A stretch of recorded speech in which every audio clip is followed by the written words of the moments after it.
সবজির চড়া দাম, সেই দামের নাগাল পেতে না পেতেই হাজির নয়া বিপত্তি। টাস্ক ফোর্স নামানোর পরও সেভাবে মধ্যবিত্তের আয়ত্তে আসেনি সবজির দাম। এরই মাঝে মধ্যবিত্তের চিন্তা বাড়াচ্ছে মুরগির মাংসের দামও। সপ্তাহান্তে বা ডায়েট মেনুতে সব থেকে পছন্দের চিকেন পাওয়া নিয়ে এবার তৈরি হয়েছে অনিশ্চয়তা। কারণ অনির্দিষ্ট কালের জন্য ধর্মঘটের ডাক দিয়েছে West Bengal poultry traders association. ফলে বৃহস্পতিবারের পর থেকে মুরগির মাংসের জোগান নিয়েও তৈরি হয়েছে প্রশ্ন। জানা গিয়েছে, রাতে মুরগির গাড়ি নিয়ে ফেরার সময় পুলিশের অতিরিক্ত তোলা আদায়ের দাবি মেটাতে না পারায় বেধড়ক মারধর করা হয় মুরগির গাড়ির চালককে। আর এরই প্রতিবাদে সংগঠনের তরফ থেকে আলোচনা করে রাজ্যব্যাপী ধর্মঘটের সিদ্ধান্ত নেওয়া হয়েছে। এর ফলে মুরগির দাম যে বাড়বে তা বলাই বাহুল্য, সেই নিয়ে আশঙ্কায় রয়েছেন ক্রেতারা।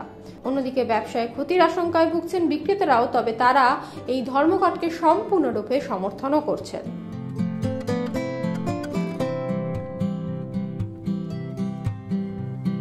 ওয়েস্ট বেঙ্গল পোল্ট্রি ট্রেডার্স অ্যাসোসিয়েশনের ডাকা ধর্মঘট নিয়ে কতটা প্রভাব পড়েছে পাইকারি খুচরা ব্যবসার উপরে?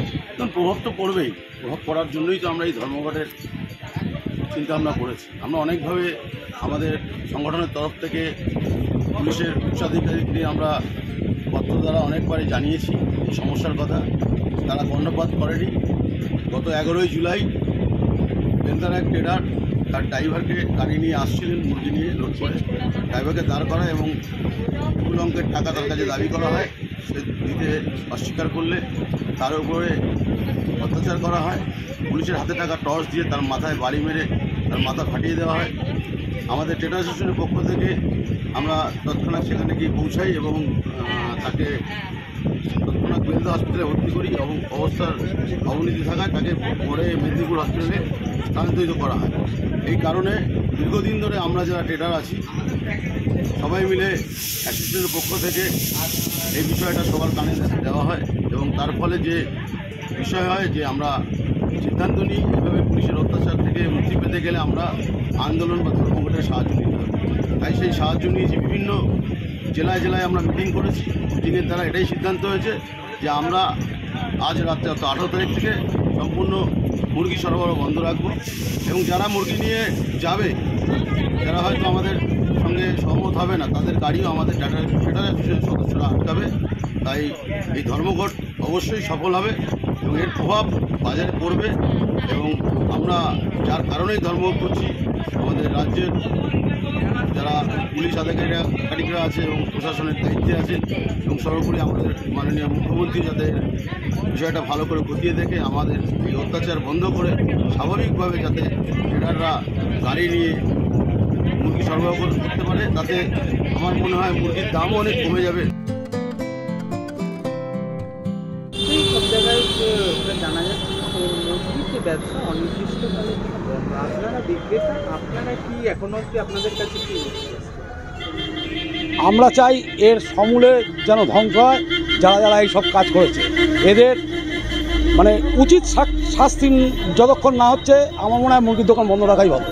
এতে কি সাধারণ মানুষের খুবই অসুবিধা হবে। এতে সাধারণ মানুষ বুঝুক যে এই রাজ্যে যে অরাজকতা চলছে সেই অরাজকতা যেন বন্ধ হয়। শুধু মুরগির গাড়ি বলে না, বিভিন্ন ধরনের আমাদের হুজ্জুতি হচ্ছে। যারা আমরা রাস্তায় বা ফুটপাতে যারা করি তাদের খুব অসুবিধা হচ্ছে এই যে ঘটনাগুলো। তার মধ্যে আবার এটা একটা নতুনত্ব, আজকে মুরগির গাড়ির লোকদের কেন মারবে ওরা? নিরীহ মানুষগুলো ওরা মার খেয়ে চলে যাচ্ছে। এর জন্য একটা বিহিত হওয়া দরকার।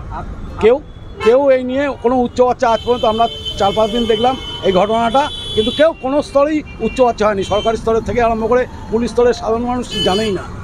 আপনারা বিক্রেতা, আপনারা বিভিন্ন সময় বিভিন্ন রকম দাম নির্ধারণ করে, এক্ষেত্রে এখন যদি মুরগির এইরকমভাবে চাহিদা বন্ধ হয়ে যায় সেক্ষেত্রে কি দামের কোনো ফারাক থাকবে? দাম হিউজ পরিমাণে বাড়িয়ে দেবে। কিছু অসাধু ব্যবসায়ী আছে তারা হিউজ পরিমাণে বাড়িয়ে দেবে। কারণটা হচ্ছে মুরগি পাবে না।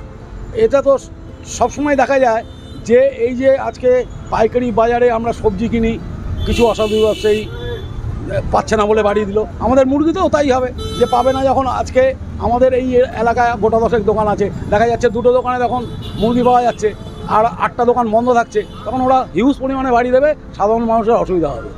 এতে সাধারণ মানুষই ভুগবে বেশি। ব্যবসার ওইভাবে ঠিক প্রভাব পড়বে বলে, দেখো মাল যদি না আসে সব জায়গাতেই আসবে না, এটা হচ্ছে প্রথম কথা। আর যে জিনিসটা চলছে এটা তো ঠিক নয়, এটা একদিক দিয়ে ঠিক নয়, এটা হওয়া উচিতও নয়। এবার এই প্রতিবাদটা সবারই করা উচিত।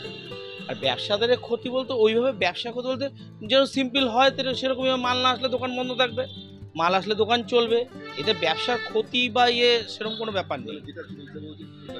এই যে তোলাবাজি যেগুলো চলছে, যে টাকা তোলা তোলা যেই সমস্যাটা হচ্ছে সেগুলো ঠিক নয়।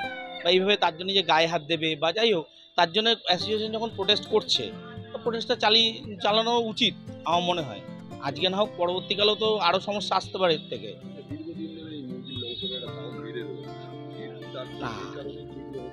না এইগুলোর সাথে এর সাথে কোনো সম্পর্ক নেই। তো মুরগির দাম বাড়বে কমবে সেটা হবেই, মুরগির দাম যেমন বাড়ে সেরকম কমেও, এটা টোটালটাই ডিপেন্ড করে প্রোডাকশানের উপরে। প্রোডাকশান যখন ঠিক থাকে তখন দাম কমে, প্রোডাকশান যখন কম থাকে তখন বাড়ে, এর সাথে এর কোনো আলাদা কোনো যোগ নেই, এর বিষয়টা একদমই আলাদা। হ্যাঁ একদিক দিয়ে তাই, যদি সবাই সমর্থন জানে আমাদের না জানানোর কী আছে, আমরাও জানাবো, সমস্যা নেই দিকে। মুরগি না আসলে না আসবে, চলবে সেরকমভাবে।